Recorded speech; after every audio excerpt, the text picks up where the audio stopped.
What's going on, YouTube? Ryan Alex back with Dopamon again, and this is the biggest and most look forward to video, at least for me personally, each season. We love doing it. It's the NHL mock draft. The NHL Entry Draft first round, set to proceed on Wednesday, June 28th, at roughly 7 p.m. Eastern Time, and will continue into Thursday at roughly 11 a.m. Eastern Time. You can join us here on the channel. We'll be streaming, hanging out, watching the draft and results and critiquing and getting all, just hanging out. And the second day is way more chill because it's rounds 2 through 7, so it's just kind of a free-for-all. So yeah, come hang out. But this is our mock draft of the first round. We are excited. We do this every year. We do sometimes we do mock drafts throughout the year. I did one back in July, and I thought my top 50 was pretty good. So we'll see now that we're doing a first round how close we'll be and how close my top 50 a year ago one that one was. We'll see how close that was. That's exciting. I think that's pretty cool. Yeah, I haven't gone back and looked at that yet. We should definitely do that. A little retrospective video maybe. After the draft is completed. But without further ado, the number one pick, Alex. I'm not even gonna, drum roll and announce it.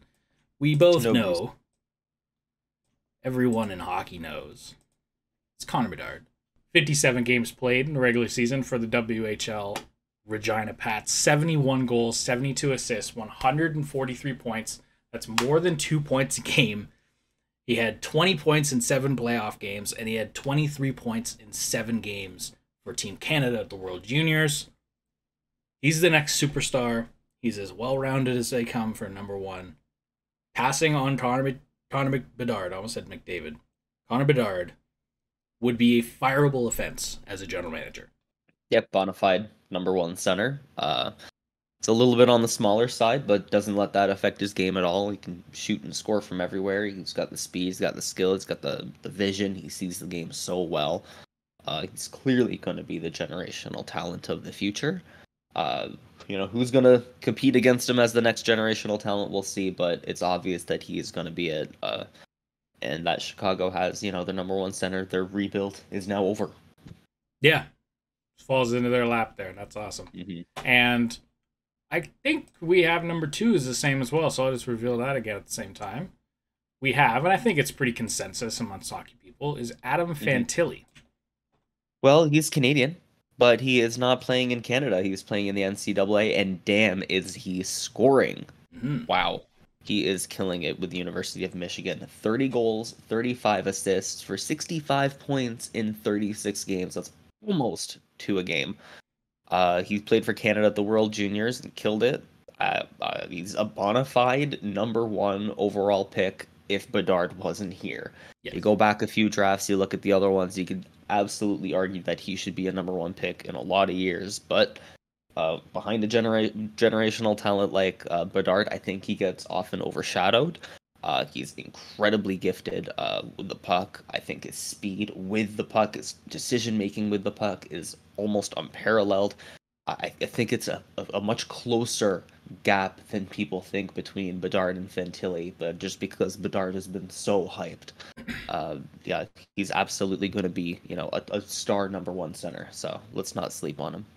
Yeah, absolutely not. And what Adam Fantilli did this year in the NCAA as an 18-year-old is not typical. You don't generally see draft-eligible players, run 2 points per game and then go to the Worlds and look good. And, he's a dominant first-line center potential player, but this is a draft with Connor Bedard in it.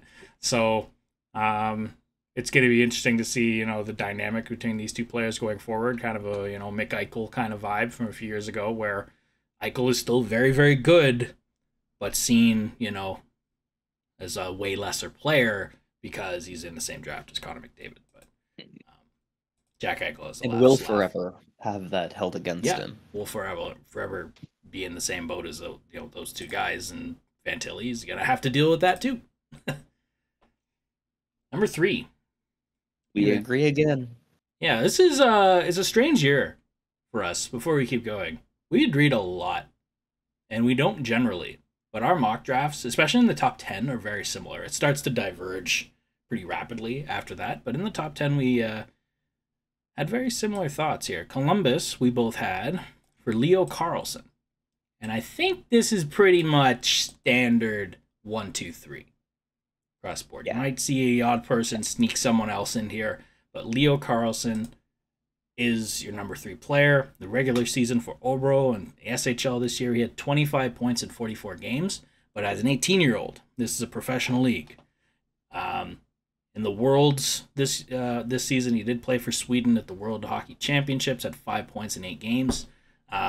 Big, strong guy, can play center and wing very effectively. I don't know whether I see him as a full-fledged center in the NHL. We'll see. And he held his own with the big boys this year. So everything you want in a top 5 pick, and Columbus is getting another really good player, and they've had a couple really good players in the last few years. Yeah, I think it's obvious that he goes overall, but I like to look back at the past 3 overall, third overall picks. You got Tim Stützle, Mason McTavish, Logan Cooley. We have a really deep draft, and looking at 3rd overall, I think I would take any of those 3 last names before Leo Carlsson. I think that's pretty interesting. We're obviously talking about a guy like, hasn't been mentioned yet, but will drop for obvious reasons, who I think could be in this top 3 spot. But I think that's pretty interesting. For Leo Carlsson, I think, obviously easy top 5 pick. For me, it's his skating. He's not a bad skater by any means, but he's clearly like an early bloomer. He's physically fully developed here at 18. And I worry that while his hands, I think, like clearly project to reach that NHL elite level, that if his skating doesn't also kind of progress, then maybe he, like you said, I don't know if I project him to be a center. Not a first-line center, maybe just a really good power forward winger.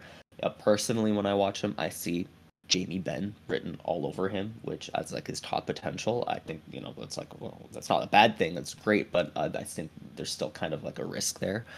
I think I love his game though, but I think, that's still seeing him as a center. There's still, at 3rd overall in the past, we've seen maybe more better talent, where for him, it's not so bona fide. Yeah, as far as his skating is concerned, he doesn't have that. I agree with you. He doesn't have that like breakaway kind of speed, straightaway speed. But I think he's actually a very strong skater, and you did allude to that because he's so big, so young. I think he will eventually, work on that first few steps and be able to get around NHL defensemen. But yeah, he could end up being a very good like power winger, and with an incredible shot. And Jamie Benson, fun comparison, but yeah, we'll see what Columbus has down the stretch here with a lot of really good prospects in our system now. Mm-hmm. And I think this is where we first diverge. So I'll let you talk about your number 4. At 4, I have Will Smith, the center out of the U.S. National Team Development Program. At the beginning of the season, there were a lot of questions as to who's going to be the number 1 center, and I think it's pretty obvious now that it's a unanimous decision that Will Smith is there. I don't think he's, the full package.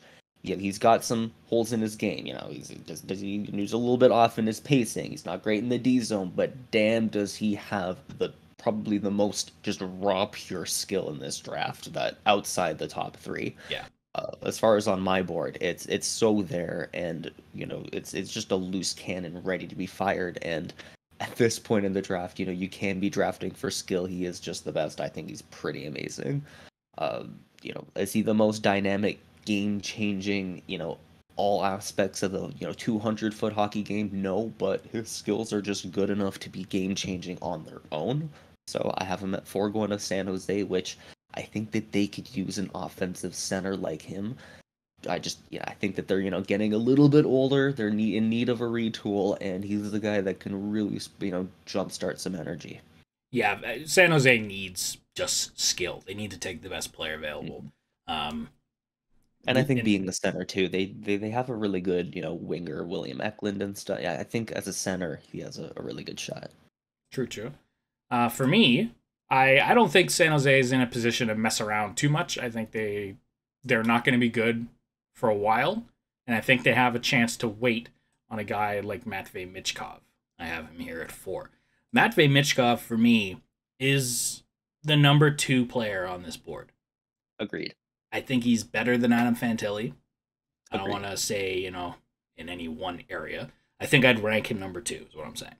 And at the start of the season, and 2 years ago when they were both like 16 underagers, I was seriously considering, having the 1A Bedard Michkov. He's that good. Plays in the KHL, obviously, and there's a big Russian factor about this player, and that's why he could slip fairly significantly, way further than 4. I've seen people, suggest he's going to slip out of like the top 10, top 15. I don't know if that's going to be true, but it could be interesting to see where he goes on draft day. He's the best Russian scorer to potentially come to the NHL since Alex Ovechkin and Evgeny Malkin. I think straight up. In terms of pure hockey talent, he's the only one that could challenge Connor Bedard for number 1. But yeah, he's going to slip in this draft, and he's signed it to a KHL contract until the 2025-26 season. So you're not going to get this player for at least a few more seasons, but I think San Jose is in a position to kind of wait, because they're going to be bad for a few years. I like that idea of the ability for a team to wait, because I think there are a few teams in the top 10 to 15 range who are absolutely willing to do that for him. But like you said, until 2026, not only do they not have him in their roster, but they don't have any control over his development in Russia. He's playing games that maybe he shouldn't be.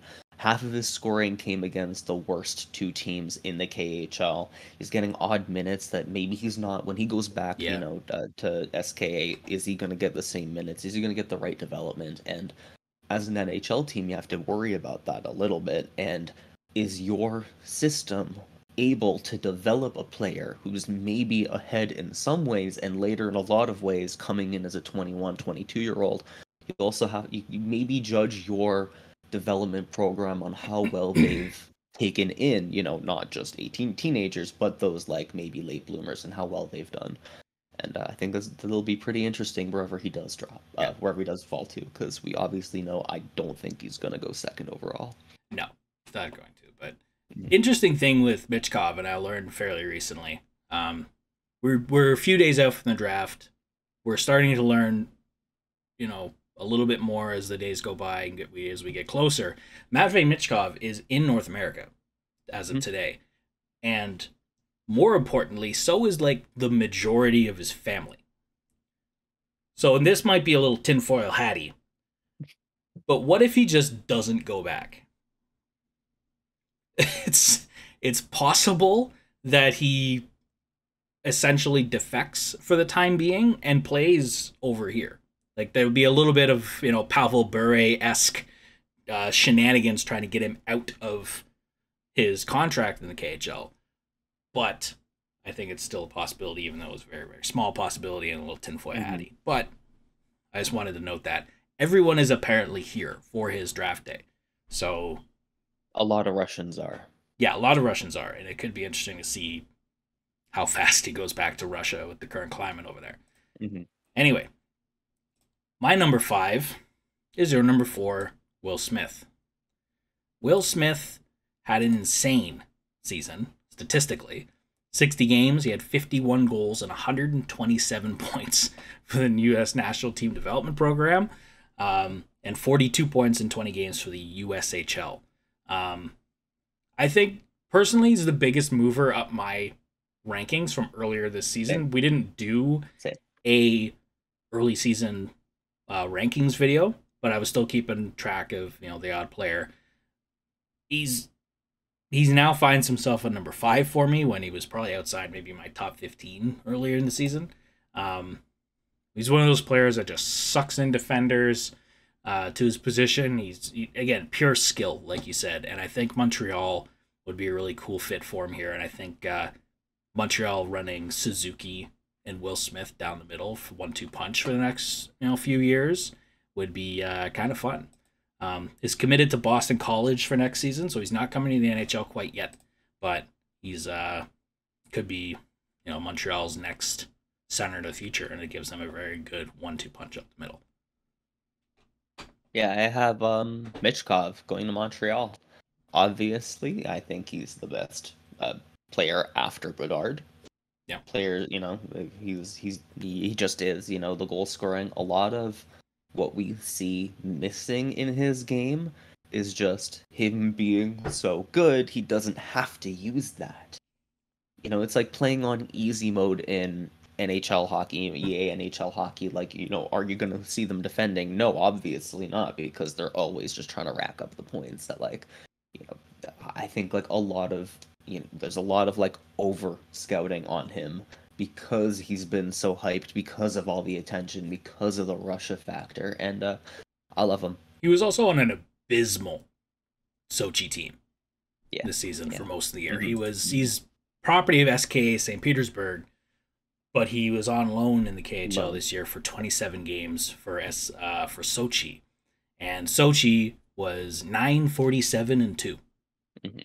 So a lot of the things that they kind of hit Michkov on as negatives, I think is more indicative of his team's play in general, and he just has to do it all of himself most of the time.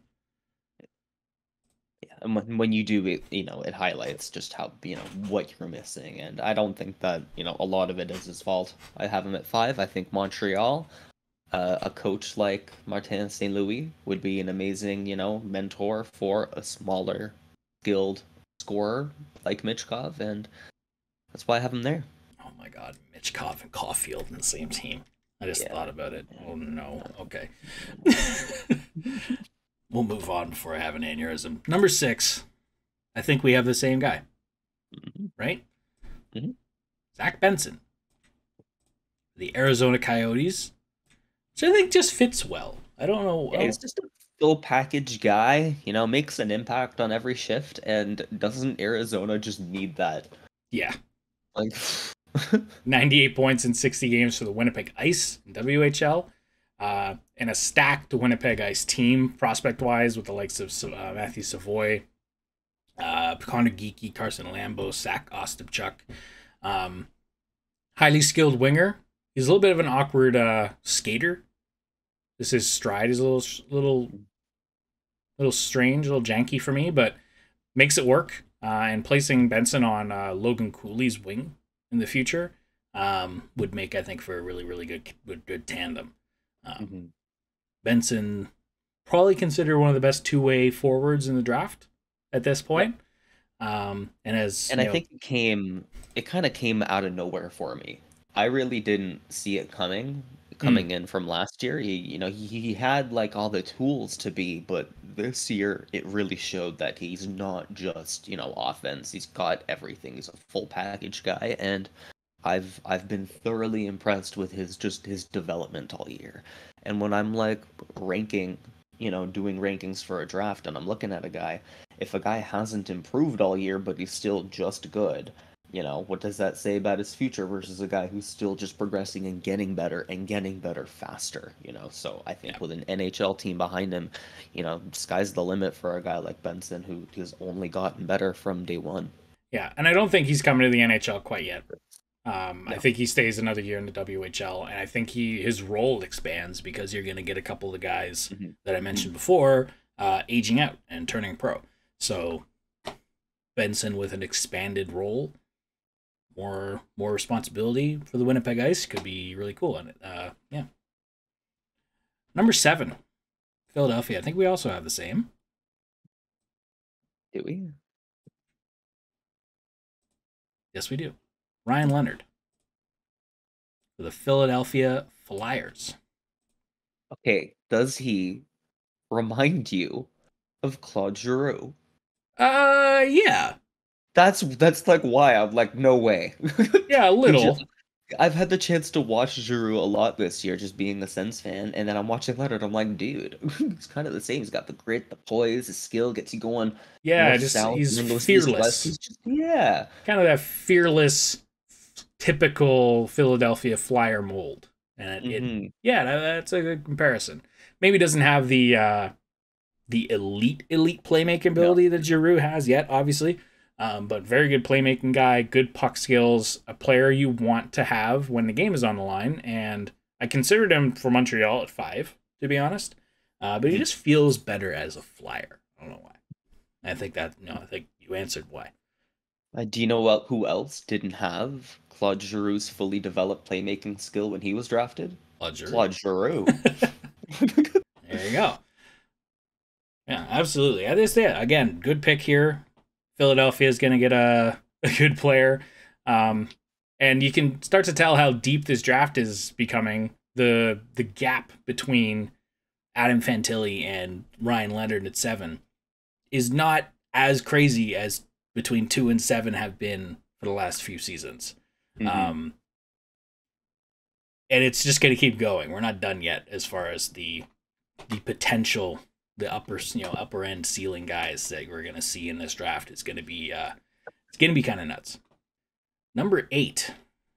Another same pick. Yeah, look at us. Same wavelength. We have Oliver Moore. Yeah. Another product of the U.S. program.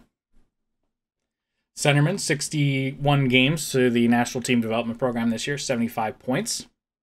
Playing the U18s earlier. One of the best skaters, I think. He is the best skater. Okay, yes. The best skater in the draft, without a doubt. But he is not the smartest skater in the draft. Explain. I think it's just his lack of attention to details. He is too focused on just going 100 miles an hour, and then he misses his pacing, he's ahead of the game, and he can't slow down. And he has nothing to prove by going 1,000,000 miles an hour. He just needs to see the bigger picture, needs to see the play, needs to be in the right spot. Not always the right spot is flying down the ice. And I think that there's a lot of potential there because he is just, he is arguably the best skater in the entire draft. But he isn't able to use that and turn and convert that into just being an offensive dynamo. He's not like an offensive guy. He's not a defensive guy. He's a skating guy. And the team that does draft him has to be able to take his skills and teach him the finer points of, playing a 200-foot game of hockey. And I think that Washington is the perfect team to do that. I think in the past we've seen some other top centers that they've drafted. Kuznetsov, Backstrom, they're guys who are, maybe not, complete packages, but Washington was able to get the absolute best out of them at 200 feet of ice. Just, and I think that Washington could do the same for a guy like Oliver Moore and just teach him to say, hey, like, you can skate, now skate right. And if he's in the right spot, then it's seamless because then he has all the control. Then he can skate faster and then he can change. But until he gets the pacing quite right, that's why I think a lot of scouts are low on him. But that's also why I think at the beginning of the season, back in July and early, my first draft, I thought he was going to be the #1 center for the U.S. National Team Development Program just because he was such a good skater and the potential is absolutely there. Well said. I have nothing to add. Absolutely nothing to add. Washington, yeah, good spot for him to learn off a guy like Nick Backstrom and potentially, up his playmaking ability and his, it's an older team he's coming into, and I don't even know if Backstrom is going to be there by the time he gets there, but hypothetically, good guys to learn off of. Number 9 for me is another one where I think we differ. I'll go first here. Well, I got Colby Barlow at 9, which might be considered a reach by some people. I really like Colby Barlow. Owen Sound attacked, left winger, 59 games this season for the Attack, 79 points. He was their captain. My first OHL player off the board. He's a dangerous wrist shot and a really heavy one-timer. And had, one of the best seasons in the OHL this year. He's not the quickest skater, but he plays more of that heavy power forward tool type game. Reminds me a little bit of Mason McTavish in his draft year. Not with, doesn't have the abundance of speed or puck hand skills or anything, but just a really good potential power forward in the NHL. And Detroit having an abundance of kind of young skill could take a chance here with Barlow to help complement the core and not take the same kind of player. When he ultimately does fall in the draft, I don't think he's really going to be here. I want him to be at 9 for Detroit because I like that fit, but if Yzerman passes on him, you're going to see him fall a little bit from here, I think. But yeah, great player and kind of, I think, in the new age power forward we're going to start to see in the next few years. Yeah. No spoilers. I have him soon up too. I am pretty high on him as well. I think he is just the way he simplifies the game and just constantly attacks the puck to create scoring chances. There's a reason why he has scored 46 goals. Yeah. And like you look at his highlight reel and it isn't, he isn't doing dangles and this and that. It's just shots and you're like, how is this guy, it's just kind of simple, but simple sometimes is just just the way to play hockey. And he's pretty good at it. Yeah, he's going to score 50 in the OHL next year, and it's going to be really fun to watch. Yeah. You're 9. At 9, Troy. I have Axel Sandin-Pellikka, and there's not much to say here for why I think Detroit picks him. He is a Swedish defender, and if you've watched, ever watched any of our past mock drafts over the years, I just often assume that Detroit takes a Swede with every pick, hoping that I'll eventually be right. How were you? Were you right last year? Who did they? No, not once. I'm blanking. Not once. I was right about Lucas Raymond, and I'm like, okay, right, you know what? Okay. I'll just keep it rolling. I like Pellikka. I think he's arguably the best offensive defenseman in this draft. There are 2. We'll get to the other one. But I still see some kind of downside to his game that lots of scouts, I think, kind of overlook. His puck control is unparalleled. He is absolutely at the offensive zone blue line. There is no better defender in the draft. He is he's a staple for an NHL power play, but the rest of his game is just kind of lacking. Yeah, I don't think he can handle 25 to 30 minutes a night against Connor McDavid. I do think he's really good with the puck, but that kind of, is he a top pair guy? Probably not. And that's just it's just a little bit more missing out of the rest of his game. I think that he can get it developed into him. Sure, the potential's there, but I don't see it there yet. Yeah, that's why I'm a little bit lower on him. This taking Sandin-Pellikka here for me was intriguing because I liked the idea of Simon Edvinsson and Sandin-Pellikka. Just complement each other very well. I think could be their top pair of the future if both guys reach their full potential. But another Swedish defenseman, another Swedish player for Detroit would be fun to watch. Number 10 for me. You agree? We do? Oh, No, we don't. Don't we? Nope. I have Sandin-Pellikka here. Oh, for number 10. Oh wait. Nope. You screwed up my mock draft. Did I? Oops. All right, we're back.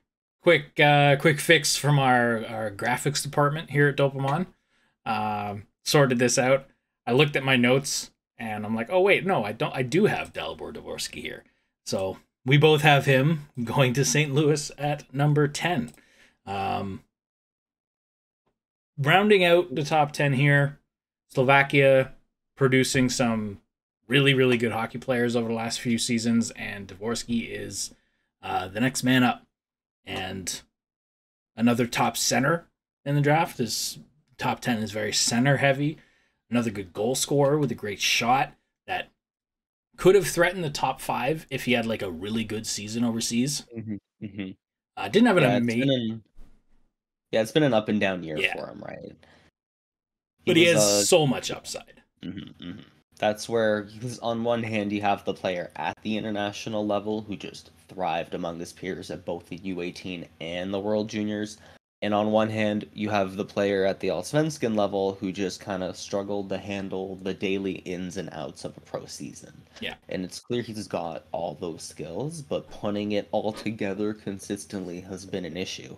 And I think he's kind of the perfect fit for St. Louis to eventually grow into that kind of second line center maybe kind of role. He's just the kind of team that would thrive with a guy who has that kind of skill set and deficit.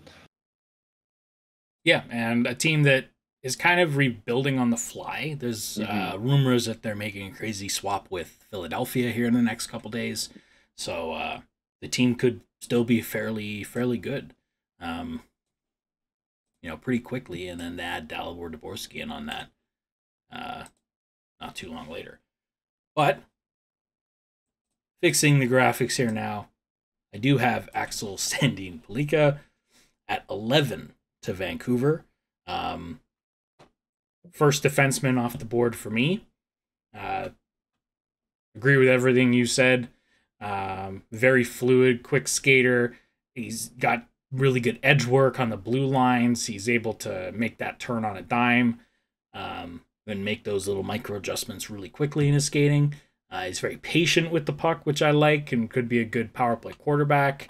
He needs to be a little bit stronger in his own end, but he's like a lot of offensive style defensemen his age. He's lacking in his own end a little bit. But Vancouver's in need of some good prospects, and can start to restock their cupboard with a guy to complement the offensive Quinn Hughes for the future in Vancouver, who hopefully will stay in Vancouver. Seems to want to be there. So Hughes and Sandin-Pellikka could be a cool little 1-2 punch in Vancouver for the next 3 years. And that's where I have Colby Barlow, and we both love this kid. There's just something about the edge in his game that puts him above the rest. Like, it's not just that he has that incredible shot. I think just the way he constantly just simplifies the game, keeps it simple, just attack the puck, keep the positioning, keep on the puck, and he creates those chances himself. I said earlier, there's a reason why he has 46 goals but doesn't have any of the flashy offense. It's just because he's playing hockey the right way. And, he's got grit. He's got that, that intensity and that edge. And I think that kind of is what Vancouver kind of needs a little bit. They could use a character kind of guy like him that'll play anywhere and fully commit to the game, because they've had a hard time of, players committing to the team. And he's the guy that absolutely would. Yeah, I think so. Very team guy. Mm-hmm. And I'll let you talk about 12 here, because this was Ottawa's pick. Yep. And we both agree on David Reinbacher, coming out of the National League in Switzerland, playing for Clotten. I've been watching David Reinbacher for years. If you've been following the channel for a while, I've been paying attention to the Swiss leagues where he caught my attention, and then playing for Austria at the World Juniors last year, he got my interest. Yeah. He was Austria's top defender back in 2022. 2 points in 4 games, and at the time I had completely forgotten that he was in his draft -1 here. Yeah. And I was ready to just put him in my second round somewhere for the draft. I was like, yeah, that's a second round pick, but I'm like, wait, he's still a year out. And here we are, a year to develop. Right? Yeah, and a year and a half now later from when I watched him back at the World Juniors last year, and he's only continued to develop into probably the smartest defenseman in this draft class. He's the master of the new school shutdown defender that beats you in transition in the offensive or neutral zone and constantly creates these scoring chances the other way. He doesn't have, those elite skills like Sandin-Pellikka to, be an offensive producer, top pairing NHL power play kind of guy. But I think if he were to be paired with an offensive talent like that, then he could be a top pair NHL defender one day. I think he has absolutely all the tools, and we're seeing it now that a defensive type shutdown defender like him can get 30 points without being the flashy offensive guy. And I think he absolutely has that in him in the NHL level. That's so funny. We have almost an identical scouting report. One sentence here I have is one of the best offensively capable defensive defensemen in the draft that has the ability to shut down his opponents both in his own end and in the neutral zone. So we're both saying the same thing. Coyotes have an abundance of good young forward prospects, but I think lack a bit on defense. Victor Soderstrom and Maverick Lamoureux probably being their top 2 guys in their system. And David Reinbacher immediately, becomes one of their better prospects if they take him here. And I think they can swing on a defenseman. They're at a good position here at 12 to take a defenseman, whether that's Reinbacher or Sandin-Pellikka if he falls, or one of the other guys who they could reach for. I think a really good pick here for Arizona, who has 2 picks now in the top 12. And of course, this 12 from Ottawa from the Jacob Chychrun trade. I want to make that clear as well. Yeah, so is Reinbacher as good as Chychrun? Well, that'll be the comparison going forward. Yeah, that'll be the thing everyone kind of hones in on. I'll do 13 here. We're 13 the same? No. I have Braden Yeager here for Buffalo here at number 13. I can't hold off taking Braden Yeager anymore. I really, really like this player. If this was my own personal rankings, he would have gone a while ago in this draft. I'm a huge fan of this guy. He's a top line center caliber player.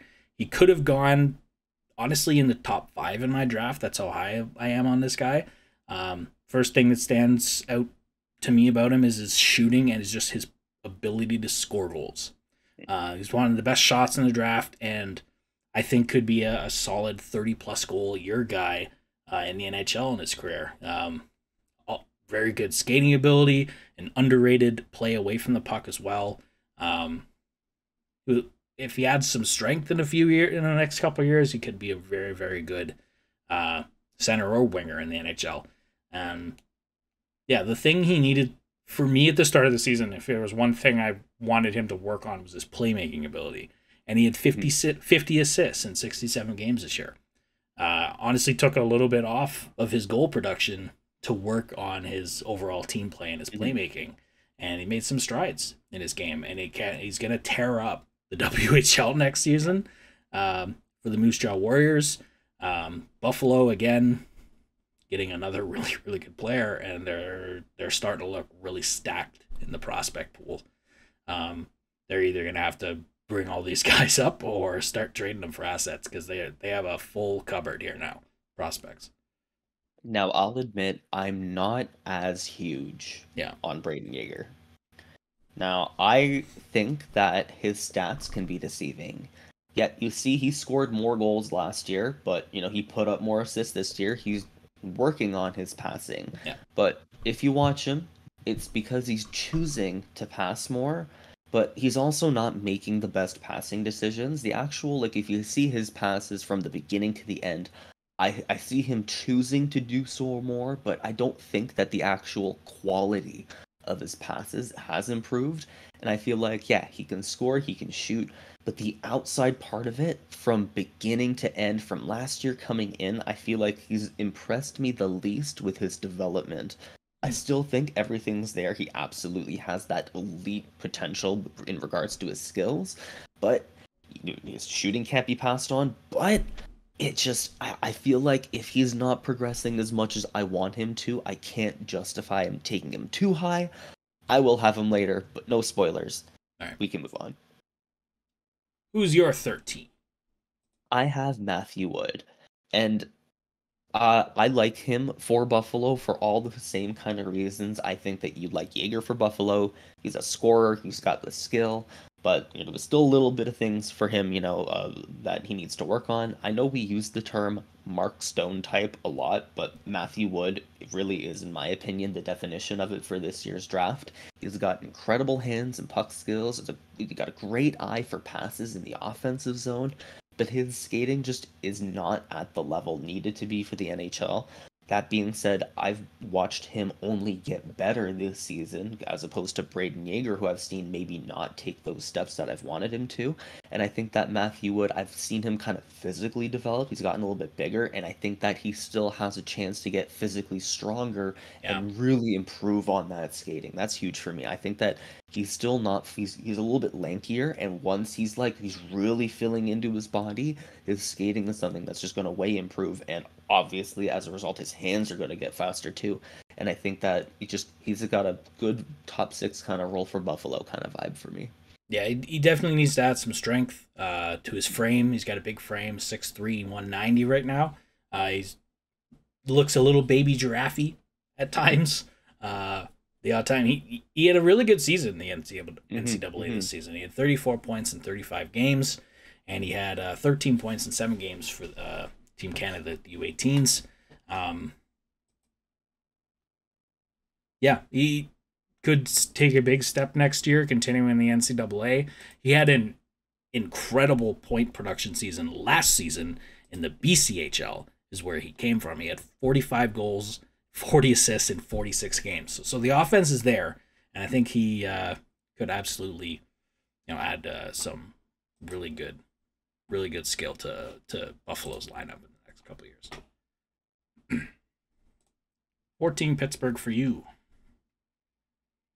I have Gabe Perreault, another American coming out of the U.S. National Training Development Program, the National Team Development Program. Gabe Perreault is the highest scoring player in the U.S. NTDB history. But he's probably also one of like the slowest skaters, which is really funny. He's got these silky hands and then like bricks for feet. Like it's just kind of like an odd contrast, and I feel like this is a very Pittsburgh pick. It's going to be very boom or bust for him. You know, he's got all these incredible talents, but speed is a killer in the NHL, and if you know, at this level, speed isn't, you know, he can be a little bit slower and use those, you know, incredible skills that I think the American program tends to highlight, which is why he's such a high scoring player. But you know, the boom is there, but the bust is also, you know, lingering there, that maybe he doesn't reach that level and it's kind of just a waste of a pick. We don't really know how Pittsburgh drafts in the first round, because they just haven't. So who really knows? Yeah, who knows? And Kyle Dubas is at the helm, so will they hold on to the 14th pick? I don't know. They might trade down. Trade to Toronto. Well, trade down. Kyle Dubas's MO is always if you don't have your guy at your pick, trade down to get 2 picks, right? Yeah. And I think that's a possibility too. But, you know, if Gabe Perreault has a chance to play with a guy like Crosby, even if it's just for like a year or two, you know, and fully demonstrate his skills, maybe that's something that Pittsburgh thinks about. Yeah, absolutely. And I just wanted to mention as well, he's the son of NHL legend.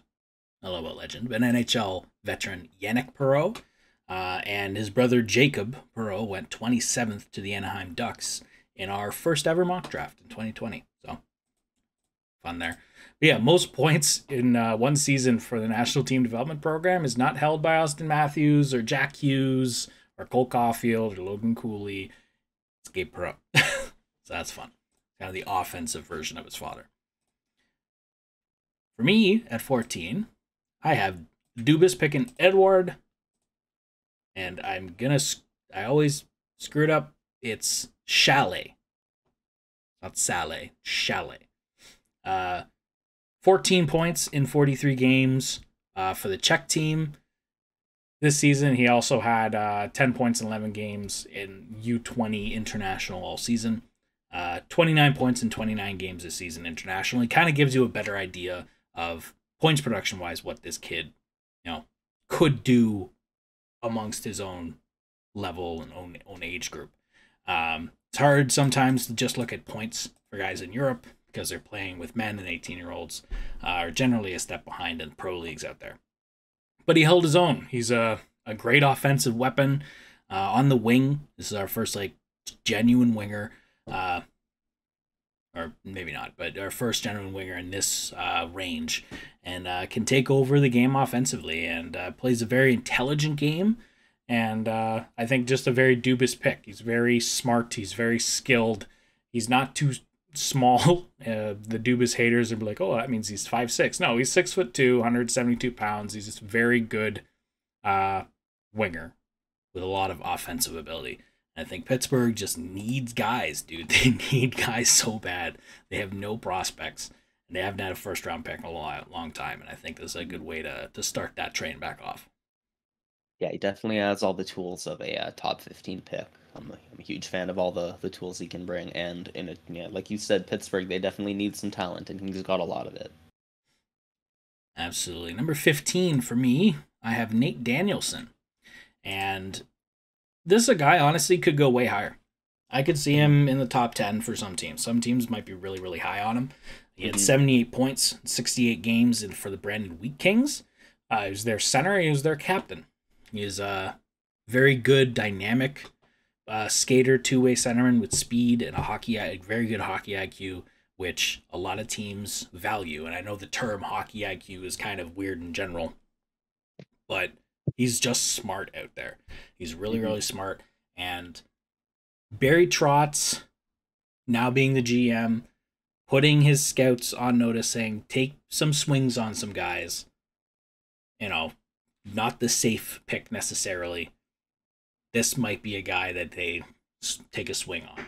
And may not necessarily have the highest ceiling, but I think has very good skills. Agreed.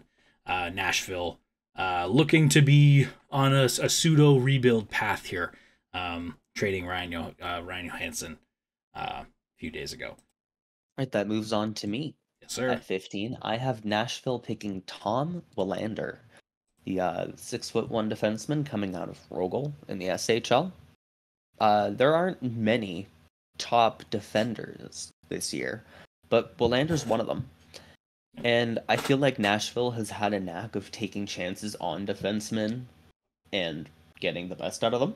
And I think Willander's absolutely a candidate for that. He's probably one of the best skaters in the draft and easily the smartest defender. I think he's up there with Reinbacher in the way that he just reads and sees the game. But I feel like he just lacks any offensive instinct, and that's his true detriment.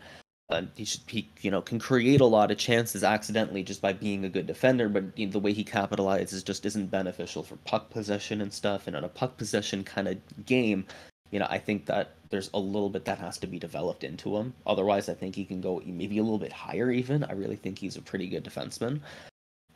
Just because there's also a little bit of a lack of defensemen this year.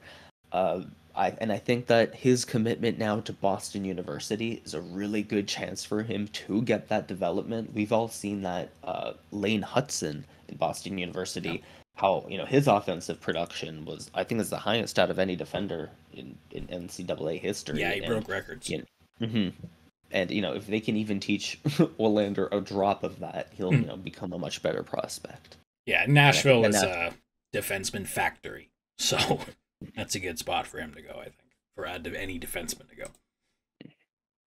I have Samuel Honzek, who is the Slovak playing in the Vancouver Giants in the WHL. He did commit to the WHL this year, and I think it was great for his development. He's one of my favorite players going into this draft, and I thought he had a really good development this year. He's got a really clear potential to me as a middle six forward. He's big. He knows how to use his body to move the puck down the ice. And I mentioned earlier, in a game that's a huge offensive zone possession kind of game, is huge. He's able to get the puck down the ice quickly and create the chances. And there's still a lot of room for development I see in his offensive game to get to that kind of level. But just the floor there is so clear. And for Calgary, that kind of the character and the commitment that I see that he kind of brings is what they need. The past 2 summers, we've seen, heard nothing but players saying that they don't want to commit to Calgary.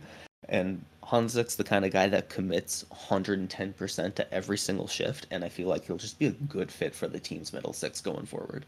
Yeah, and he's Slovakian, like you said, but he plays for the Vancouver Giants in WHL. So he plays out west. So he's used to being in Calgary, which is, or in that part of Canada. So it's not like you're bringing a European guy over here and hopefully he's gonna, take to Canada and West Coast. He's already been here, so that could help Calgary's case a little bit.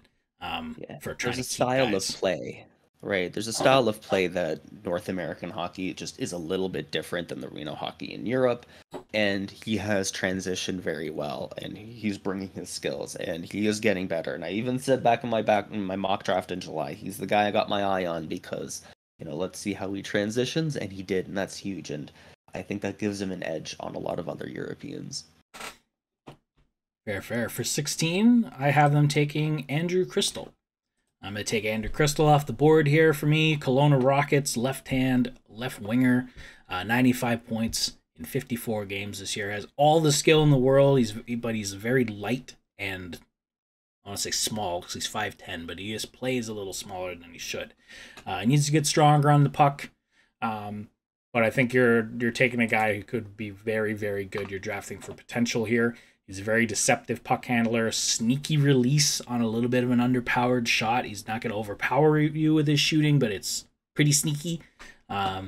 He's pretty high risk, high reward in this part of the draft for me.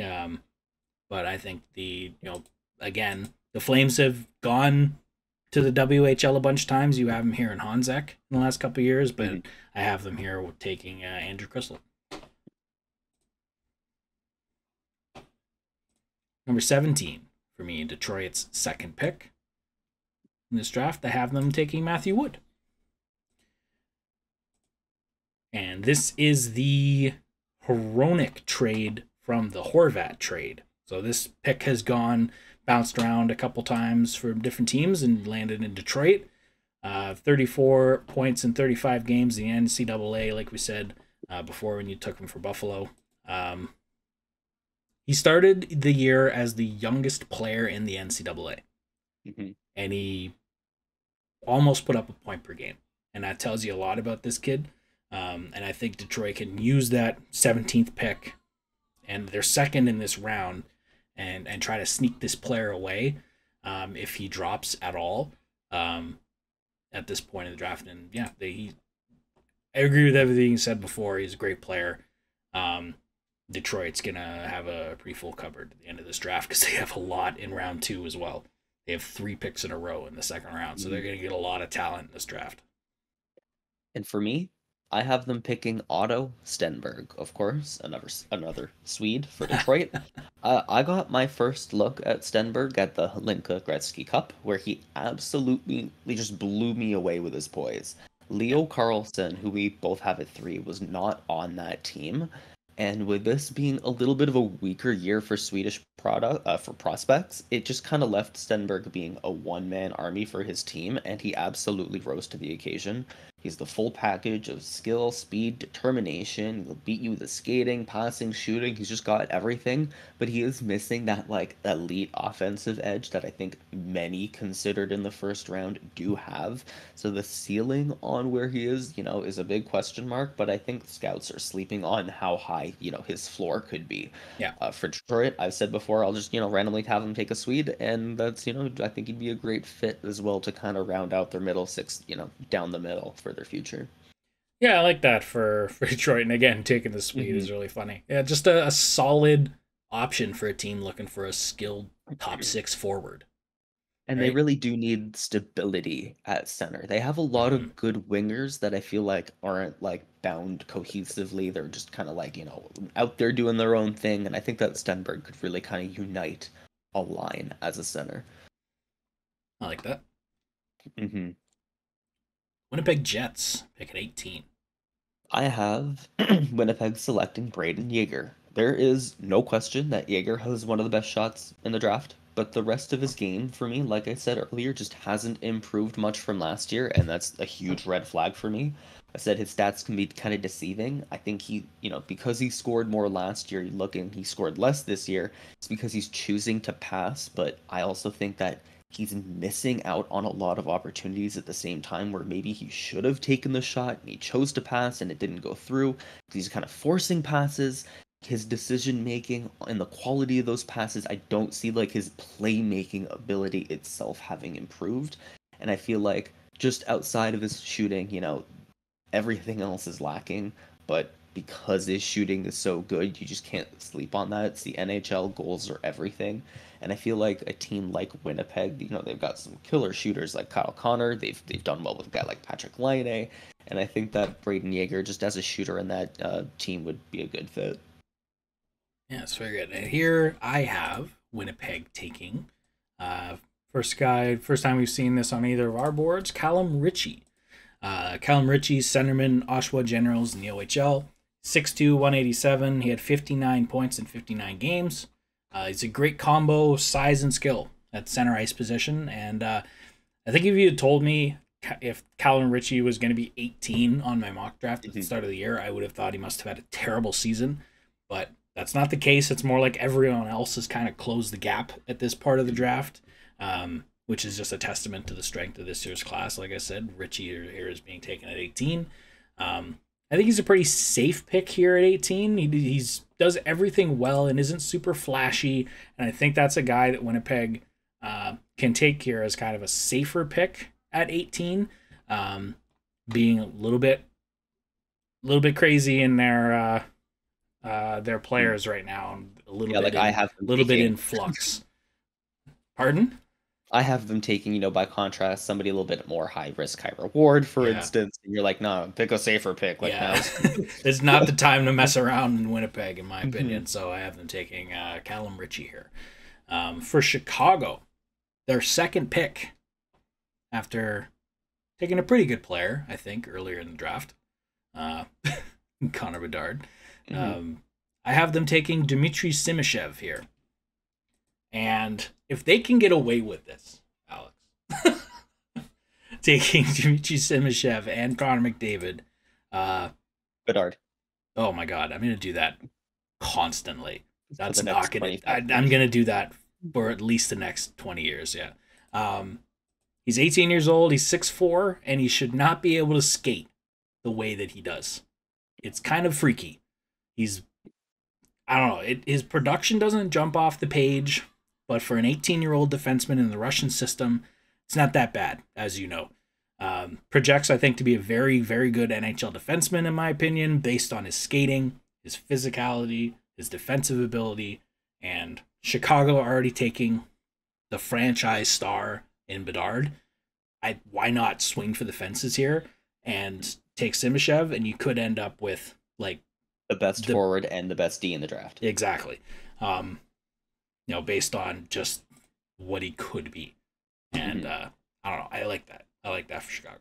No, you're absolutely right. He is a more typical old school defensive defenseman, which is why his production doesn't stand out compared to a guy like David Reinbacher, who's a more new age defenseman who kind of, plays in the offensive zone. Simashev, though, his physicality is unmatched.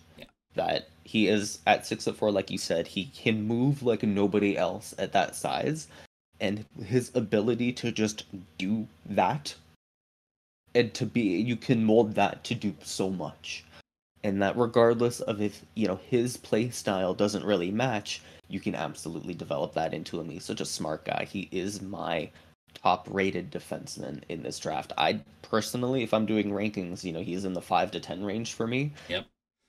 So that's...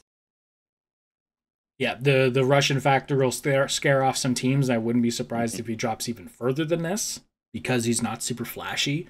But from a purely hockey perspective, he deserves to be, I think, in the top 10. But you have Chicago picking here. I have them taking Nate Danielson. Just to note, I've loved the Brandon Wheat Kings. They have made character guys just popping off. I love it. And Danielson's a guy who's a clear leader on and off the ice, and I think Chicago could really use some of that. He's a smart thinker, plays well under pressure. You can have a lot more people better thinking under pressure, but just kind of like you said, he lacks the pure offensive elite instincts of an NHL scorer. He doesn't manipulate defenders. He doesn't show flashy puck skills, but he just plays a good, simple game. And, shift in, shift out. There's a clear limit to the ceiling, but he will be an NHL mainstay and a character guy for a long time. And Chicago just needs that kind of player right now. Yeah, could legitimately be the Chicago Blackhawks' next captain. He's just a very good team player. And I think would fit well in as another sentiment behind Connor Bedard in a few years. I almost called him McDard. Connor McDard.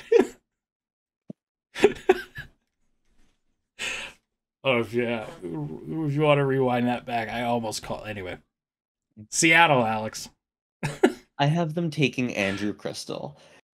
He is the perfect example of what I like to call all skill, no sense.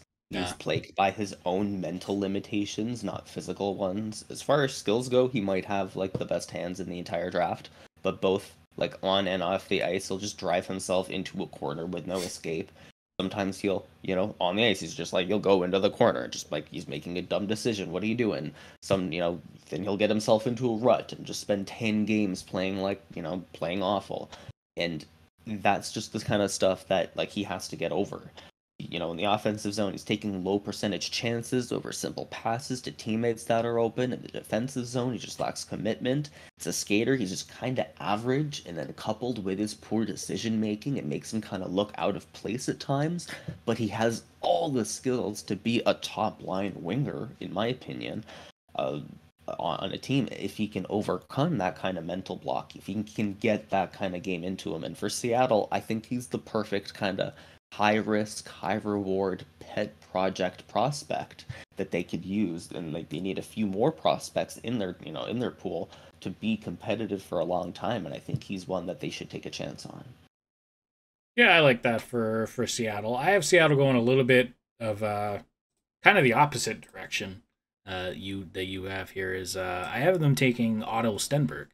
I like him for Detroit, but I think I like him for Seattle a little bit more. He's just a solid team, team player with a top 6 upside, and it seems to fit into that mold. Seattle, I think they just want that kind of player. They seem to be drafting and bringing those kinds of players in. No one larger than the team itself kind of vibe. But yeah, great puck handler, great hockey sense. Seems to step up in big moments in his career so far. And he's another European player that needs a few more seasons to play over there. But I think could come over to Seattle in 2 or 3 years and be very, very good as a 2-3 behind Matty Beniers in Seattle. Yeah, for the reason you think Stenberg would fit in Seattle, I think if that was instilled into Andrew Crystal, that would make him a complete player. And I think that's why I picked him. And, I like how we see the draft a little bit differently, but also the same. Who do you have for 21? Okay. 21, Minnesota Wild. Oh, and by the way, that Simashev, the Chicago pick at 19 was Tampa Bay's originally from the Hagel trade. I wanted to mention that too. 21 for Minnesota. I have them taking Gabe Perreault. Gabe Perreault, like you said before, 132 points in 65 games for the U.S. national team. The greatest season that program's ever seen. Good playmaker, great vision. Some of his stats, I think, are inflated just a little bit by who he's playing with. That program is strong, but he did have a good season. I'm not going to take that away from him. He's never. I think why he's gonna slip so far, and he's slipped so far for me, is he's never been, I don't think, the generator of his offense. He's a very, very good contributor and a complement to a good line. And I think putting him with Kirill Kaprizov in Minnesota could unlock some of this same production we saw this year, and but might be suited to more a secondary playmaker, let's say, not a line driver. But I think Minnesota could need, they need players like that, and they need guys to bounce off of Kirill Kaprizov, and I think Gabe Perreault is the perfect guy for that. Yeah, could be a great power play guy. Kaprizov, that would be amazing. I have Minnesota taking Callum Ritchie. I think Callum Ritchie is just not a typical playmaker, where most playmakers today are that play-driving, highly skilled passers. Ritchie's a thinker. He reads the ice so well and is always in a position to receive the puck, whether that be from a teammate as a pass, whether he's stealing the puck in the offensive zone, whether it's just a quick recovery that he turns into an offensive chance. And he has the physical tools to play this game. He's strong enough to compete for that positioning, and he's fast enough to turn those puck retrievals into chances. He's just not every team's kind of playmaking center, so I see why he might fall in a draft that's full of skill. Like you said, all these guys are showing incredible amounts of skill and are kind of passing him, but I feel like he's kind of getting overlooked and might drop just because the team that wants him, is the team that does, and he's just not every team's kind of playmaking center. I thought, he's a guy filled with intangibles, scores, at a lower pace as well. That's why he's going to fall. But his kind of play, I think, would work perfectly for Minnesota. That seems to let smart players like this thrive. At 22, I have Quentin Musty. And I'll admit, I don't like Quentin Musty that much. 6'2", left winger, playing out of Sudbury. I got to see him at Hlinka because he plays in the OHL. The American teams, they don't like to send players from the U.S. National Team Development Program to Hlinka just out of spite because it's a Canadian tournament. Yeah. So they will send OHL players, like Americans that go to the OHL. He was one of them, and he just didn't impress me. So I was like, you know what? There's so much hype. I'll just go watch him play in Sudbury then. And then he didn't impress me there either. He's got like a bit of everything, but also he's missing a lot of everything. I saw a lot of growth in the second half of the season, especially to, his commitment to defense. So like maybe there's some, extra growth. Maybe he does fill into that kind of power forward role that everybody thinks he will be. But overall, I don't see too much hype there. But clearly there is a lot of hype by a lot of scouts, so I don't think he's going to fall too much. I think in the 20s is probably where he's going to go, and I think he'd be a good fit for Philadelphia. Just, Broad Street Bullies or something. I don't know. He's kind of, he's just a guy. He's a power forward guy. I think he'd be a good fit in Philly. I think he'd be a good fit in Philly too, and candidate for best name of the draft. And this pick is Philly's now. Columbus did have it fairly recently, but this was involved in the Ivan Provorov trade that happened fairly recently, and it came from LA, who got it from the Quick trade, I think. Anyway. Yeah. For me, I have Samuel Honzek here.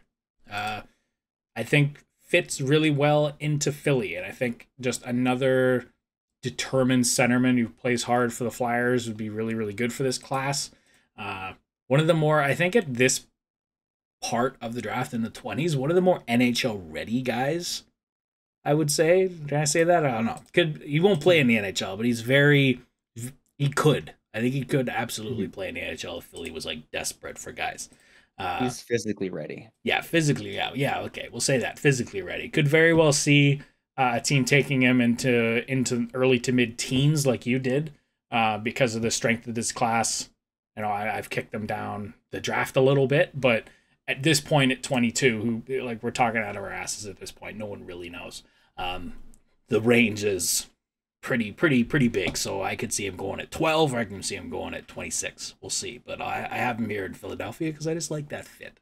New York Rangers at 23, I have them selecting Riley Heidt, and Riley Heidt got a little bit of notoriety in the last few weeks. People have, kind of brought him up from the second round recently. I feel he had 97 points in 68 games for the Prince George Cougars last year.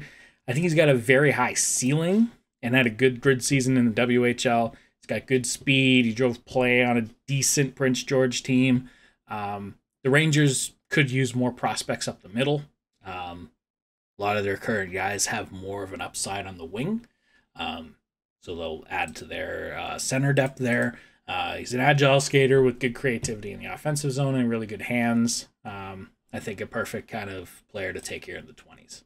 At 23, I have New York selecting Edward Chalet. He's a guy that I had ranked a lot higher earlier in the season, but I have been nothing but kind of disappointed by him just as the season progressed. I had him at my top 15, but every time I watch him, he just seems to be less and less engaged. As far as pure skills go, he absolutely deserves to be in the 10 to 15 kind of range as a pick. But as far as the rest of it, he's just not there. He doesn't go into the corners hard. He doesn't skate hard. He doesn't hit hard. He's not hard on the puck. And I noticed that he just cherry picks a lot. It's like, to me, it kind of seems like when somebody picks up EA NHL for the first time and they have no idea what hockey is and they have no commitment to the actual game, but they're controlling a player with an incredible amount of skill. Kind of seems I haven't seen exactly what. Like yeah. And I think the Rangers are the kind of team that could take a chance on a guy like that and get the mental side of it out of him. They already have a few wingers that, in my opinion, top wingers like Lafreniere and Kakko that kind of have this same almost like a mental hurdle to overcome. And if all of them would be able to overcome them together, that he'd be a guy that would be a great addition to fill out their top six. He'd be a great second line winger, I feel like, for New York going for a long time. Nashville has another pick here at 24. And this is where I have Riley Heidt. And I used to go, much like Chalet, I was a little bit easier on him earlier in the season because I attributed what I thought was a lot of his poor play to just being on a bad Prince George Cougars team. And then the more I watched, the more that this year Prince George has gotten a lot better. And I noticed that what stood out for me in the poor quality of his play and the inconsistencies kind of just, popped up a little bit more. And there was a lot of consistency in that inconsistency. He's got all the skill, but his decision making just across 200 feet of ice, I haven't felt like is always there. He's got that power play skill. He can absolutely, drive offense. Like you said, he'd be a great fit for a team that needs help down the middle for offense. And I don't want to count him out too soon just because he has all those tools. But given the opportunity that I feel like he's been given, I was expecting a lot more out of him. I had, top 10 to 15 kind of range, and I thought he'd be potential, number one center. I really thought he'd look like that for me, at least fight for that kind of role, but I don't see that in him. I have him drop into Nashville, where I feel like he'd be a great, if you're rolling 4 lines, he'd be a great, sudden energy kind of line kind of guy, but I don't see number one center on him, and he has dropped for me. No, I don't see number one center on him, absolutely. When I took him for New York, I saw him way more as, that maybe second line, third line energy with a little bit of skill. Yeah, anyway. Nashville. This is the pick that they got from the Matthias Ekholm trade, and I think they're going to replace Ekholm with a defenseman. Being the defenseman factory they are, I have Mikhail Gulyayev, sorry. Obviously, the Russian factor here, again, it's going to bump him down a lot of people's boards. But I've liked what I've seen from him so far this season. He's a good skater. He's dynamic in the offensive zone and seems to defend pretty well for his age and size in the Russian leagues, using his feet rather than his body. Protects to be a solid top 4D, potentially. And Nashville has taken some Russians in the last couple seasons, so they're not afraid. They took Fyodor Svechkov a couple years ago and Yar Askarov before that. So they aren't afraid of the Russian system, and I think they're going to just continue to be a defenseman factory here with this pick. St. Louis, at 25, I have Quentin Musty. I think he's good for St. Louis. He's, again, like you said, he's not flashy. He's not a guy that's got a really high upside of skill, but I think the things he does bring will help St. Louis in the shorter term than some of the other guys that they could take here, if you know what I mean. He was a first overall pick in the OHL draft in 2021, so he does have a little bit of, track record for being a skilled player. But I think he's just well-rounded. He has an underrated shot. He scored 26 goals in 53 games for Sudbury this year. But yeah, has a lot to work on. But I think in the short term could help St. Louis as a depth, energy, power forward with a good shot in the next couple of years if they decided to take that route with him. 25 for St. Louis, Alex. 25, I have St. Louis selecting Gavin Brindley, the right winger playing at the University of Michigan. He's got 38 points, 12 goals, 26 assists, 38 points in 41 games. He's not the biggest offensive producer, but man, does this guy have just an unrelenting ball of energy burning inside of him, and it explodes on the ice, and he is all over. And he's the kind of guy that his style of play is almost mature. I feel it's very mature for his age, and the commitment to defense, I appreciate it. I think he's a really great character guy when it shows on the ice, and I think for St. Louis it's going to be a great fit. They've struggled at times. What are they going to do? Some kind of retool or something? And a guy like Gavin Brindley, he's just an energy guy that you can absolutely rely on for shifts that you're not going to worry about him, under committing by any means. And St. Louis is going to need a little bit of that going forward. I'm not a huge fan of Gavin Brindley. He's my rankings would be much lower than this. He's in my first round, spoiler alert, but I'll get to why I think he may not be worth a first round pick later. This is the pick this was Toronto's pick originally. I wanted to point that out as well. This was the Ryan O'Reilly trade. San Jose at 26, Alex. And his size too. Obviously, it's going to be a factor when NHL scouts look at him. I think that's going to be a huge thing for him if he does drop. I personally can also see him dropping into the second round. I just feel like St. Louis is just an odd fit. Good team to take him. Like they again, I think I set it up when they took who do they have them taking at 10? Dvorsky. Just like a team that can kind of swing for these kind of players because of their kind of unique situation where they're still pretty close to contending. They could take big swings. The Sharks. And at 26, I have San Jose picking Mikhail Gulyayev. I still can't pronounce it. I mentioned earlier that Axel Sandin-Pellikka was one of two of the best offensive defensemen in this draft, and Gulyayev is the other one. And I think that both are very comparable for different reasons. Axel Sandin-Pellikka, you see his puck control and his puck movement, it's unparalleled in this draft, but Gulyayev might be the best skating defenseman. His pure mechanics in his skating, his mobility, going east-west, north-south. The problem for him, what I see, is that he isn't able to capitalize on the chances that he gives himself. He'll make this incredible move in the offensive zone, dance around the other team's defenseman, and then just throw the puck and be like, what a waste. What was all that effort for? Like, what a show just to kind of not finish, not have that. And I feel like San Jose's a team that, they currently have a very, very, very mobile defenseman, and it has done a very good job for them. And I feel like kind of slowly replacing him maybe with Erik Karlsson, with Mikhail Gulyayev, I think that'd be a pretty cool kind of transition. I feel like he'd just be a good San Jose Shark. Yeah, I like that pick. That's good logic. This was New Jersey's pick originally, I want to point out as well. This is the Timo Meier trade, and I have San Jose. Omsk, that's a team in the KHL. They Omsk Avangard. They pump out prospects recently. Gleb Trikazov last year. They're going to be a hot team for scouts to be looking at. So, the legend of Gleb. I have them taking Ethan Gauthier. If I get my notes, he's 69 points, 66 games for the Sherbrooke Phoenix in the QMJHL, which is my first player drafted from the Q. In this video, offensive numbers will be inflated a little bit from that league, but he's got some great offensive abilities. He's got some grease to his game as well. He's the son of NHLer Dennis Gauthier, Denny Gauthier, who had 77 points in 554 NHL games, mostly for the Calgary Flames.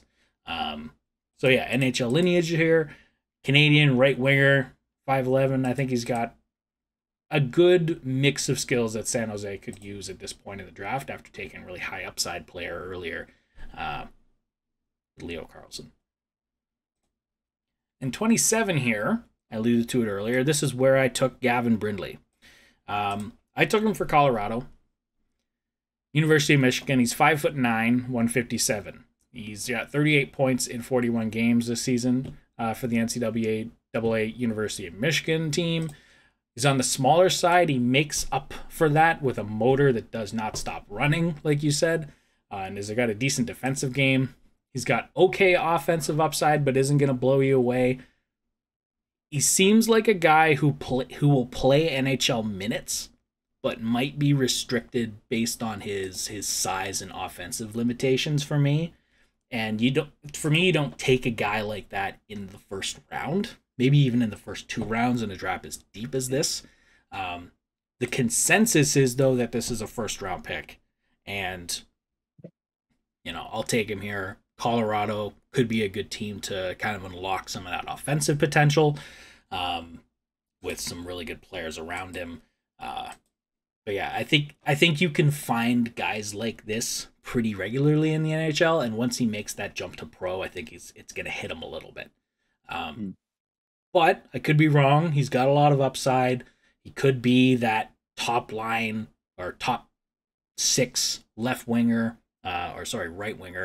that just doesn't stop working and just works his ass off into a top 6 role or even a top 9 role in the NHL. But right now, I wouldn't take him at 27 personally. I'd be around maybe in the 50, 60 range for me personally, but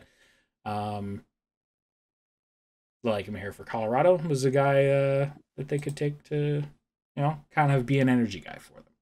Yeah, he's a guy that I can see, you kind of compare, not that I think their skill sets are very similar, but just in the role that they apply to a team. A guy like Zach Hyman and his relationship to McDavid.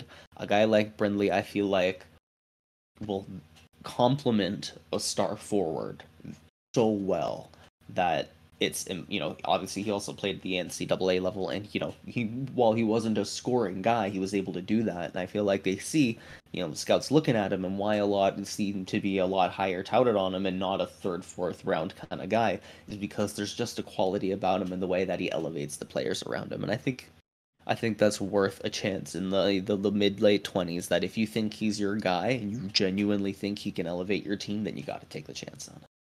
Absolutely. Who do you have Colorado taking?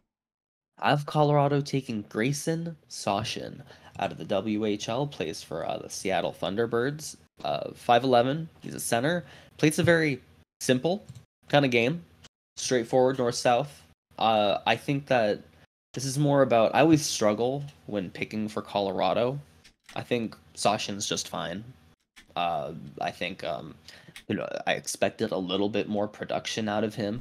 Don't know if it's all his fault. I feel like he's just missing a little bit of the elite edge, but there's still something special about him that I feel like a team like Colorado, with the amount of high power skill that they do have at forward left, that he's the guy that can absolutely step in and be a middle six center for this team while they're still good, while still some of these players are in there, maybe even mesh very well with some of them and take that kind of second line center kind of role. I think he absolutely has that potential with a team like Colorado. I think maybe he's a guy candidate to fall, but like we were just talking about a guy like Brindley, where if he's your guy and you think that he can bring what it takes to your team, I think this is the right choice, because I think Colorado's a good fit for him. Yeah, I like him for Colorado. This is one of the only guys that I don't have in my first round that you do. Mm-hmm. Spoiler alert, I guess. But he goes fairly early in my second round for me. I also wanted to point out the guys at Elite Prospects love this player. Their personal rankings that they do, they have him at 13. So they see a pretty high upside. He goes into, you know, he wins puck battles and he goes hard after pucks, but for me he's not quite there offensively, but could absolutely sneak into the first round here and in the 20s, I think. And that brings me to my least favorite pick. Because Dmitry Simashev is my top ranked defenseman this year. And every year, Loko Yaroslav, the KHL team, produces a prospect that I really like. Past years it was Lukashevich. Past years it was he's a great prospect. Alexander Paravalov is another one as well. Loko, I like the system that they have. It seems to produce great prospects, and Dmitry Simashev is the best defender this year. We talked about him earlier when you had him obviously going 19th. Yeah, to Chicago. What a chance it would be if they got the best forward Andy at 6'4". Physically, he is just complete. I compare him to like Chris Pronger. Like, he is just physically ready. Yeah, like he's an NHL defensive defenseman already. There's a reason he's playing in the KHL. There's a reason he has no points in the KHL, and that's not due to him being, you know, bad. It's due to just him being an absolute physical shutdown D that I think a team like Toronto would absolutely love a guy like him to just be this solid, perfect defender all the time. If we're streaming on Wednesday and Toronto picks Dmitry Simashev, I'm jumping out of my chair. And the Russian factor is huge. Should he drop this far? Absolutely not. No. But could he because of the Russian factor? Yes. Could 100%. He because defensive defensemen tend to drop a lot in the draft. We see it every time that a defenseman. Last 2 years ago, Stanislav Svozil, you know, he's ranked. Everybody said, you know, maybe a top 10, 15, and he goes in like the third round, and it's because defensemen. It happens. Defensemen. You know, they just drop. But he's my favorite D, so he has to go to Toronto. I've jinxed it, so I'm just gonna call it. That's who I have. I like it. This pick, originally not Toronto's. This was the pick they got for Rasmus Sandin from the Boston Bruins.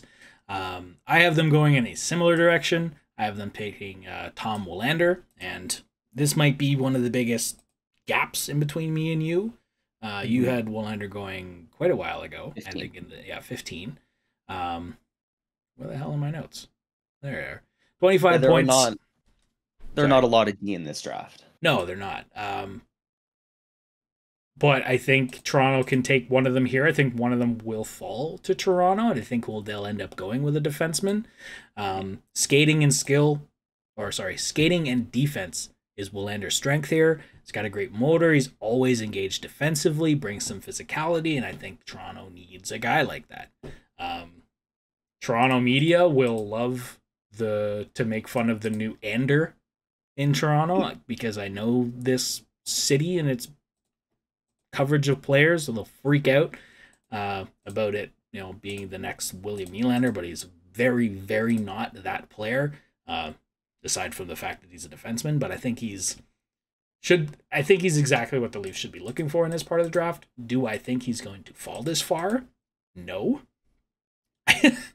I don't think I penciled Willander here before I did some of the guys above in my mock draft. I just felt good about this pick specifically for some reason, but in my brain, the logical sense tells me he's not going to drop all the way to 28, but neither for Simashev either. So either way, I would be down either way with this result.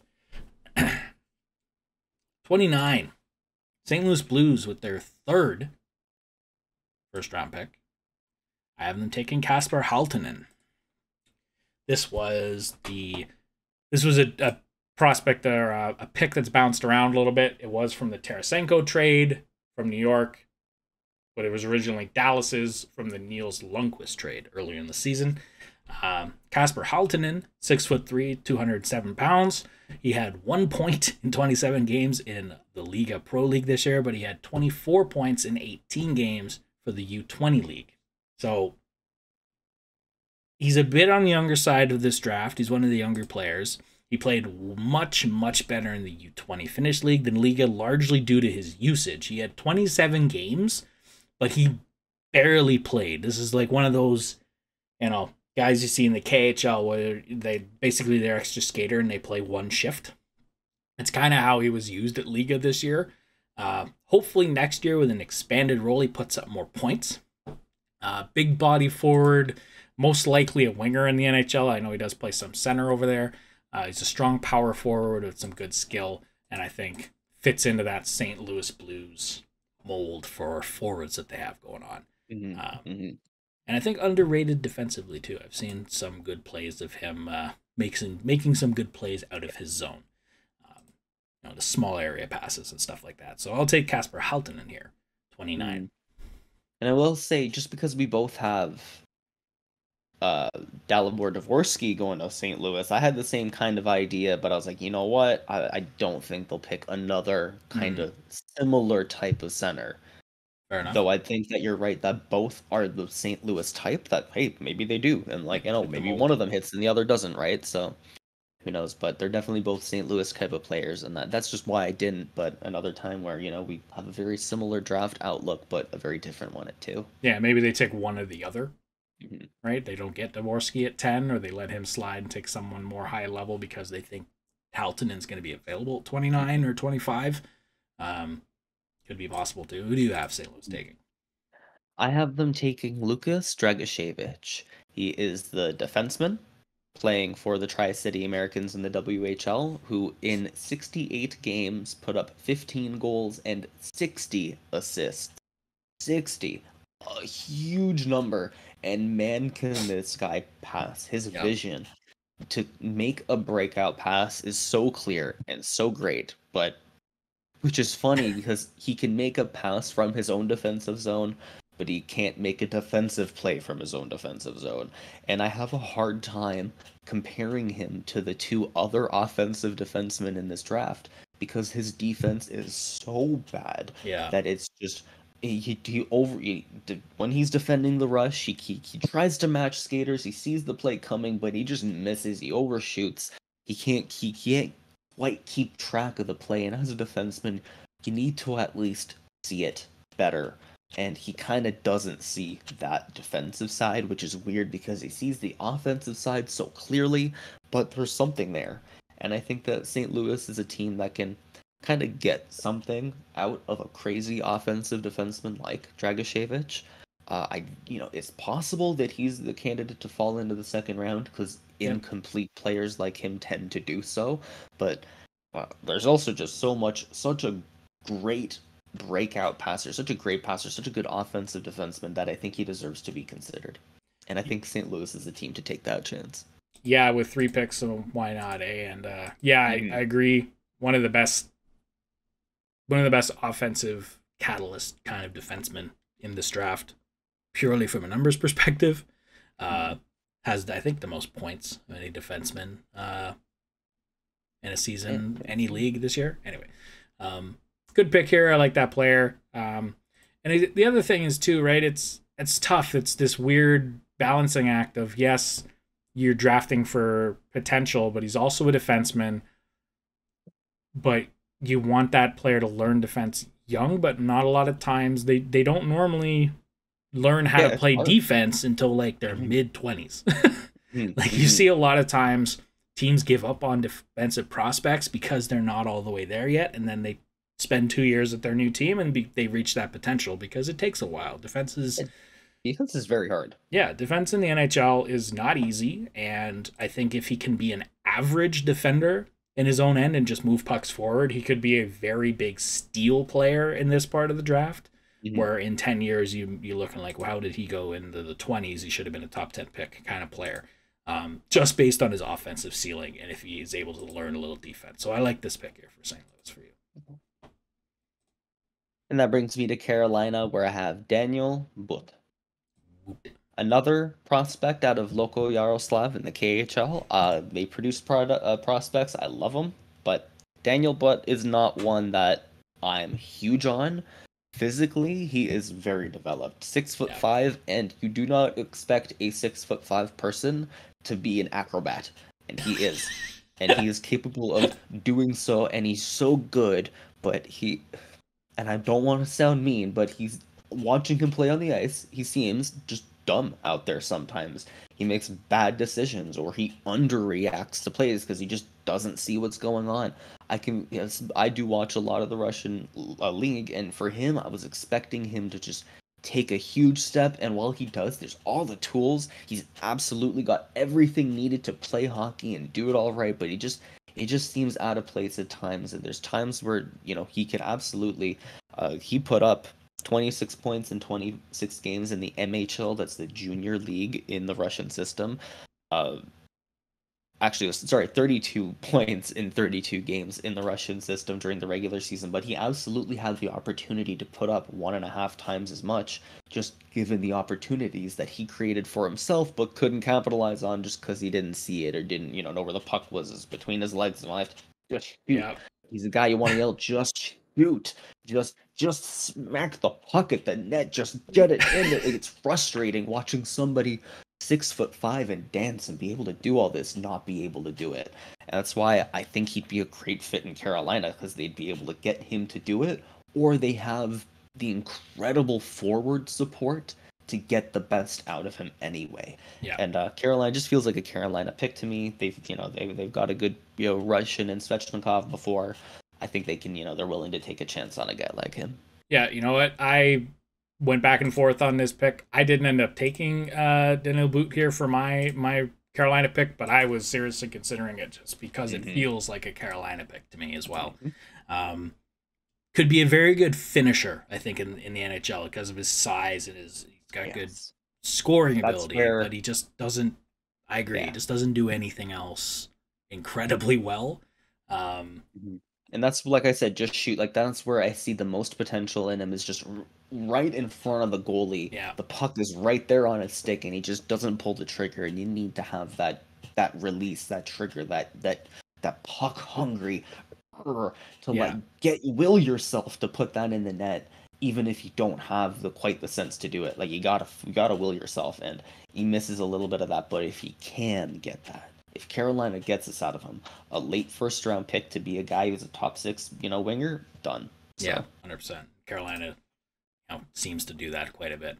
I have them taking Jaden Perron here.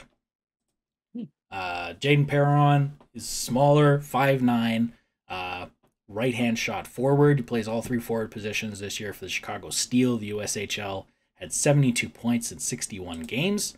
He's committed to the University of North Dakota next season. This kind of player is often called a cerebral playmaker, which I think is just a fancy way of saying he's really smart with the puck. Seems like a perfect guy the Hurricanes would take a chance on here. Like I said, a smaller player, but I think what differs from a guy like Jaden Perron to Gavin Brindley is his offensive ability. He has that elite offensive playmaking ability.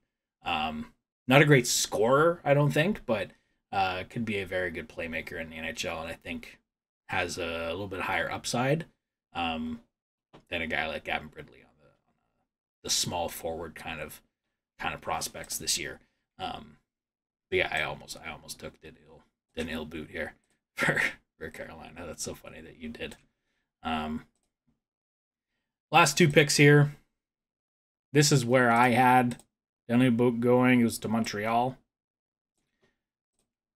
Feels like a hab. I like this pick for Montreal.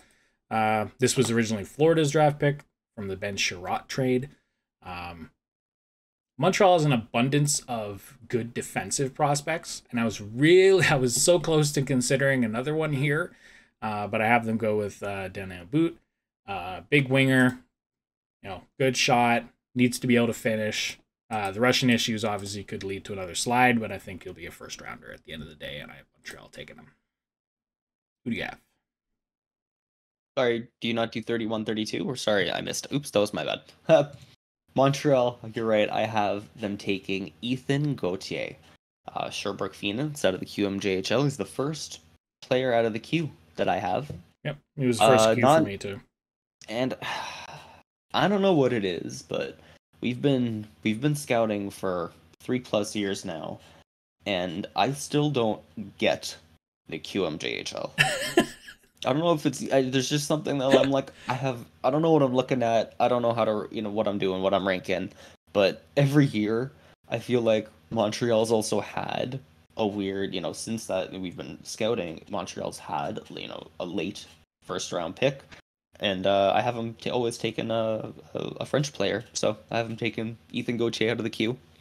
I like Gauthier. He plays the type of support role as a playmaker that I really like. Yeah, I like him as he sees plays 2-3 steps ahead, and kind of reminds me of like playing like a pinball or something. It's a pinball machine where he just and knocks the ball to like a crazy spot, and it's quick, but it was the right spot, and it was so precise, and like just a weird kind of playmaker, but doesn't drive it all himself. Very simple, but very, very complimentary. And I think that he'd be great in Montreal as, let's say you don't stockpile talent in the top 6 of Montreal. You don't have to do Caulfield, Suzuki, Michkov. You can do Caulfield, Suzuki, Gauthier.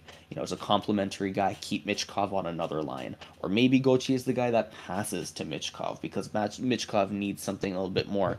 I feel like Gauthier is the guy to really tie in the elite forwards that Montreal currently has. Because Montreal, even now, they have depth forwards, but they just don't really fit or click. I feel like if the forwards that they did have clicked a little bit better, they wouldn't be so bottoming out, this year.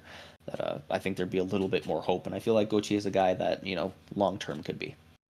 Yeah, and every time there's a French Canadian player, you're like, what? Yeah, you kind of think about it, right? You gotta think about it. And then at 32, I have Vegas taking Kasper Hultinen, and for all the reasons that you said, I think that he's a big body, filled in really well, but there's just something missing. I don't think he got the chances that he should have. And I don't know if he seemed to thrive at certain things at the U20 level in the SM Sarja. I'm not sorry. The junior league in Finland. He seemed to thrive at certain things, but couldn't make it work at the adult level. But I don't know, I expected more, but I also see the potential in him. And I think Vegas is a team that could really use a weird kind of polarizing pet project kind of prospect, because they've given away a few of them, and Hultinen's one that if he does click, the high reward, high risk kind of thing for him, I think there's absolutely a chance for him to be a staple on this team.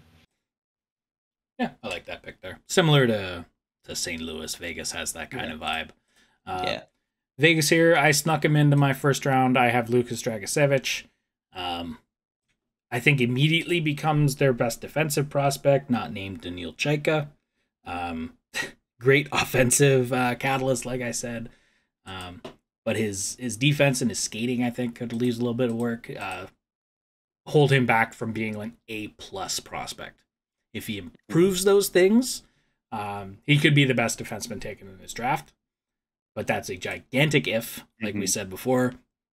I think Vegas, coming off the cup, can take a guy like that and swing for the fences at 32. Why the hell not? Got a good defensive system in Vegas. They have really good defensemen there. And I think Dragicevic will be a few years away anyway. And maybe in 3 or 4 years, after going through another season in the Canadian Hockey League and then the AHL, work his way up to the Vegas Golden Knights system and maybe run a second power play or something and be a decent player. Some maturity that he needs to go through. He's not ready, but there's a talent in there that's already, like the NHL's looking at you saying, hey, the breakout pass is hard. He nails it. Like, that is pressure in your own defensive zone, and being able to move that puck, that is something that is very valued, and I like it. And I'm not usually high on offensive defensemen either. So I know. And when I'm like, hey, there's something to this that you think it can be developed, hey, It's because his offensive game is so good. Yeah, like, it's so intriguing. But there's huge question marks all around him. But yeah, that's it for the first round. The rest of our picks below here, as you see, are redacted. Do not have them as of yet. I do.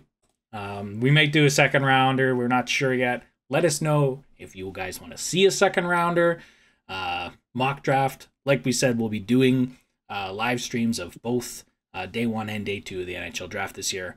So stay tuned for that. Yeah, a lot of good players, I think, going here, and we'll be. I love the draft season, dude. It's so fun. It's summer Christmas for a lot of hockey fans, and can't wait for this week. It's gonna be good. Leave a like on the video if you did. Subscribe if you want more. We're Dopamon. We're 2 best friends chilling, talking hockey. Join us. Smack that button. Hit it. Thank you. Peace out.